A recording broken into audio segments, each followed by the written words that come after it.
running a little bit short on time after picking up all those goodies for the writers. Gotta keep them happy. And they have a little bit of a habit of killing off people every once in a while. Services. Which service do you want? Traffic to studio.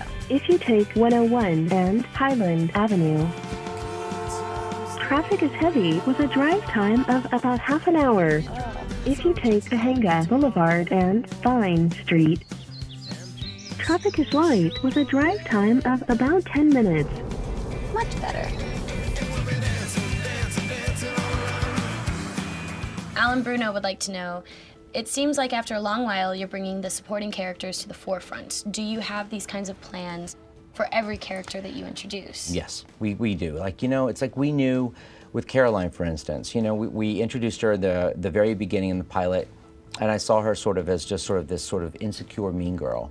And then, of course, we quickly, you know, sort of reshifted that idea when we cast you, met you, and I saw how you could make us laugh and cry in one line of dialogue. That's a very special ability. And when an actor can give you that, suddenly you're inspired to write for them. Suddenly you start, the storylines sort of open themselves up. Well, thank you. Are there any characters that have come on later on in the show that just kind of swept you up out of nowhere? You know, when we first brought in Catherine, we were like, we're only gonna see her a little bit, because we can't do this split screen stuff every week. That's just a lot of trouble. And not to mention the curling of the hair. I mean, so we, you know, we were like, we're not gonna do a lot of Catherine. And then we saw what, you know, Nina was doing. Amazing Nina. What Nina was doing with that performance. We're like, okay. Maria Hudek wants to know, what part of the story had you the most stuck in this season? The doppelganger. How are we going to get out of this mess? We have basically set up that the blood of Elena Gilbert is what's going to break the curse. Now, that means she has to die. So that's a bit of a corner that one is writing themselves into. Jade Alexander wants to know, who is your favorite character to write for? So the one that I always find myself writing is Damon.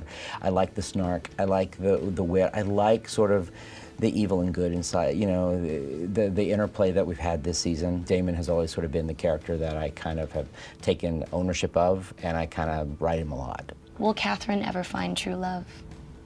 Catherine has found true love.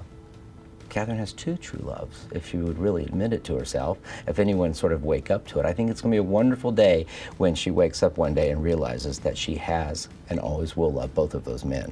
That Damon and Stefan are very part of her history, and they're part of her fabric, and a part of her creation, and a part of everything she is. I think she knows exactly who her true love is. Will we ever see Caroline's dad? You know, yes. I do see a world in which he will break onto the scene eventually and will play out sort of the dynamic between father and daughter, as well as how the sheriff responds to her ex-husband, and does it mean now that there's a vampire? What does this man now do once he finds out he has a vampire for a daughter? You know, or who is he? And maybe he'll come in with some surprises of his own. Will there be new creatures other than vampires and werewolves in Mystic Falls? Yes, but it'll only happen when it's appropriate. Yeah. Do you have an idea of what season 3 will bring? I'm scared to tease too much. I mean, I don't know how much we can get away with that. It's going to be. I think it's going to be. We're going to see things progress between Damon and Elena. I think we're going to watch and sort of see how their friendship, or whatever they're meant to be, progresses and where it goes. And I think it's going to be a very interesting storyline. It's going to be explosive. And not to mention, now Klaus is here, and Klaus has an agenda that goes far, that extends a lot farther than breaking the curse. And, you know, it's going to go on and on and on. Well, but yeah, I would expect a lot more. Presented by the 2011 Fiesta. Ford, drive one. The Vampire Diaries, Thursdays at 8, 7 Central on the CW.